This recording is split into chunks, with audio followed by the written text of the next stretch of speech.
சங்கம் மட்டும் எம்டியாக வைக்காதீங்க, வீட்டில் பிரச்சனை வரும்.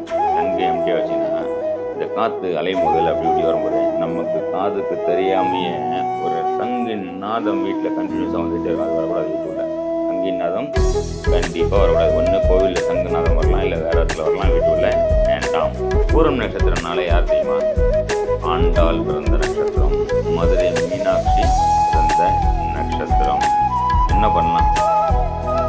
அபிராமி அந்தாதி படிக்கிறதுக்கு சூப்பர் நட்சத்திரம் தெரியுமா? நீங்கள் தாங்க அபிராமி அந்தாதி எடுத்து ரெகுலராக படிங்க. வாழ்க்கையில் அப்படியே வேறு லெவலில் உயரலாங்க. கோவில்லே ஒரு நாள் கண்டிப்பாக தங்குங்க. அங்கே அன்னதானம் செய்யுங்க. செய்யும்போது உங்களோட ப்ரெஷர், டென்ஷன், உங்களுடைய பிரச்சனைகள் எல்லாமே கண்டிப்பாக சரியாகும்.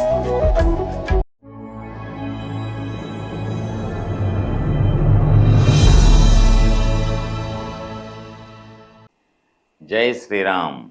சிம்ம ராசி, குறிப்பாக சிம்ம லக்னம் நண்பர்களுக்கு உண்டான பதிவு இது. சரிங்களா? இந்த சிம்ம லக்னத்தில் பார்த்தீங்கன்னா மக நட்சத்திரம் 4 பாதங்கள், பூரம் நட்சத்திரம் 4 பாதங்கள், உத்தரம் நட்சத்திரம் 1 பாதம் இருக்கும் இல்லைங்களா? இதில் பார்த்தீங்கன்னா இந்த பதிவு பூரம் நட்சத்திரத்தில் ஜென்ம லக்ன ஆரம்ப முனை வந்தவங்களுக்கு உண்டான பதிவு இது. லக்னம் என்ன தெரியலங்க, சிம்ம லக்னம் தெரியும், எந்த நட்சத்திரத்தில் ஆரம்பிக்குதுன்னு தெரியலங்க அப்படின்றீங்களா? ஒன்றும் பிரச்சனை இல்லைங்க. கூகுள் ப்ளே ஸ்டோர்லேருந்து அஸ்ட்ரோ நிவர்த்தி ஆப்பை டவுன்லோட் பண்ணிக்கிறேங்க. உங்களுடைய பெயர், பிறந்த தேதி, பிறந்த நேரம், பிறந்த ஊரை டைப் பண்ணிவிட்டு ஓப்பன் பண்ணுங்கள். டக்குன்னு உங்கள் ஜாதகம் ஓப்பன் ஆகும். அதில் அப்படியே ஸ்க்ரோல் பண்ணி பார்த்தீங்கன்னா உங்களுடைய ஜென்ம நட்சத்திர ஆரம்ப முனை பார்த்தீங்கன்னா தெரிஞ்சிடும். பூரம் நட்சத்திரம் 1ஆம் பாதம், 2ஆம் பாதம், 3ஆம் பாதம் இருக்கவங்களுக்கு உண்டான பதிவு இது. பூரம் நட்சத்திரம்னால யார் தெரியுமா? ஆண்டாள் பிறந்த நட்சத்திரம், மதுரை மீனாட்சி பிறந்த நட்சத்திரம். என்ன பண்ணலாம்? அபிராமி அந்தாதி படிக்கிறதுக்கு சூப்பர் நட்சத்திரம் தெரியுமா? நீங்கள் தாங்க அபிராமி அந்தாதி எடுத்து ரெகுலராக படிங்க. வாழ்க்கையில் அப்படியே வேறு லெவலில் உயரலாங்க நீங்கள். சரிங்களா? அதே மாதிரி சங்குன்னும் போதே பூரம் நட்சத்திரம் சொல்லப்பட்டிருக்கு. வீட்டில் சங்கு வச்சுருந்தீங்கன்னு வச்சுங்களேன், நான் சொல்கிற ஒரு விஷயத்தை கண்டிப்பாக செய்யுங்க. சங்கு மட்டும் எம்டியாக வைக்காதீங்க, வீட்டில் பிரச்சனை வரும்.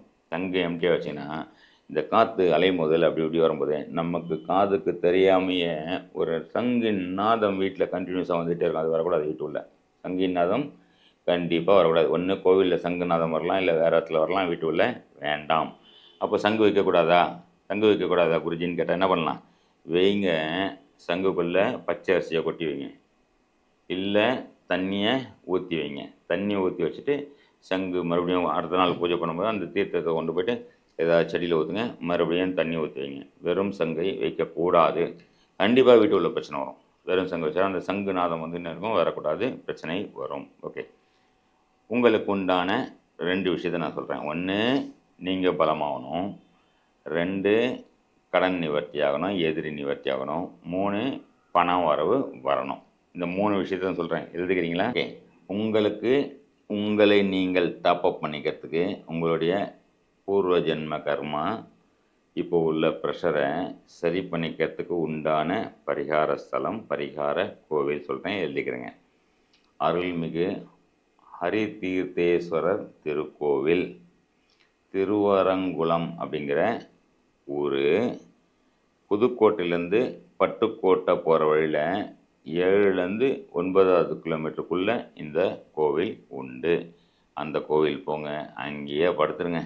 எப்போ படுக்கிறது? முதல்ல போயிட்டு அர்ச்சனை, அபிஷேகம், வஸ்திரம் எல்லாம் இறைவனுக்கு சாத்திட்டு அங்கே கொடுக்குற பிரசாதத்தை சாப்பிடுங்க. கொஞ்சம் விபூதி குங்குமம் வச்சு கொண்டு வந்து வீட்டில் வச்சுட்டு ரெகுலராக அதை வச்சுக்கிறேங்க. சரிங்களா?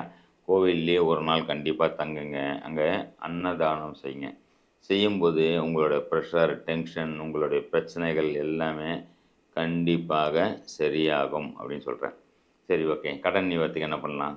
வழக்கமாக எல்லாருக்கும் சொல்கிறது என்னங்க, 6ஆம் பாவத்தின் 12ஆம் வீடு இதுதாங்க வந்து குலதெய்வம். அதாவது 5ஆம் பாவம் வரும். அப்போ குலதெய்வ வழிபாடு வருஷத்துக்கு ஒரு வாட்டியோ, வருஷத்தில் எப்பப்போலாம் முடியுது அப்பப்போலாம் குலதெய்வ கோயிலுக்கு போகிறது, அங்கே போய்ட்டு வழிபாடு பண்ணுறது, அன்னதானம் பண்ணுறது. ஓகே, இப்போது நீங்கள் பூர நட்சத்திரம் 1, 2, 3, 4 பாதங்கள் லக்னமாக இருக்கிறத பார்த்துட்டிங்க. இதிலும் குறிப்பாக, அதாவது நான் சொல்கிற இந்த எல்லா விஷயமும் பார்த்திங்கன்னா சிம்ம ராசி, சிம்ம லக்னம்னு ஒன்று. இதில் சிம்ம ராசியாக இருந்தால் 50% வேலை செய்யும். சிம்ம லக்னம் பூரம் நட்சத்திரமாக இருந்தால் 100% இந்த பதிவு வேலை செய்யும். ஸோ கண்டிப்பாக லக்னம் என்னது தெரிஞ்சுக்கிறேங்க. இந்த பணவரவுக்கு உண்டான கோவில் பார்த்தீங்கன்னா, பூரம் 1ஆம் பாதம், பூரம் 2ஆம் பாதம், பூரம் 3ஆம் பாதத்துக்கு உண்டான பணவரவுக்கு உண்டான கோவிலை சொல்கிறேன். பூரம் 4ஆம் பாதத்துக்கு உண்டான பணவரவு கோவில் இதுக்கு அடுத்தது நான் சொல்கிறேன். சரிங்களா? இதை முதல்ல எழுதிக்கிங்க. 1, 2, 3 பாதத்தில் லக்ன ஆரம்ப முனையாக பிறந்தவங்களுக்கு உண்டான கோவில் எழுதிக்கிறேங்க.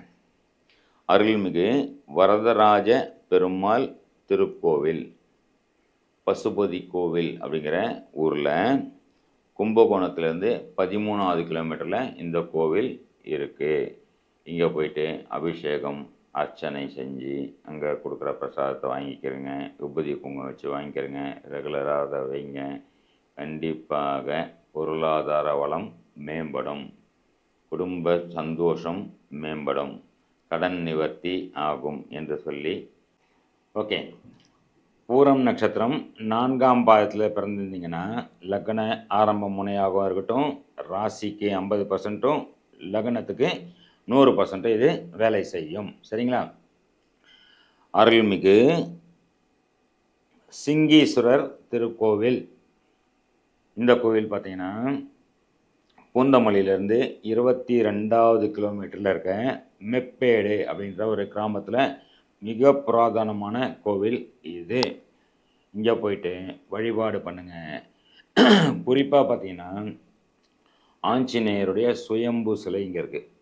அவரை பிடிச்சிக்கிறங்க கட்டியமாக. கண்டிப்பாக பொருளாதார வளம் பெருகும் என்று சொல்லி இந்த பதிவை இதோட முடிச்சுக்கிறேன். நன்றி, வணக்கம், ஜெய் ஸ்ரீராம்.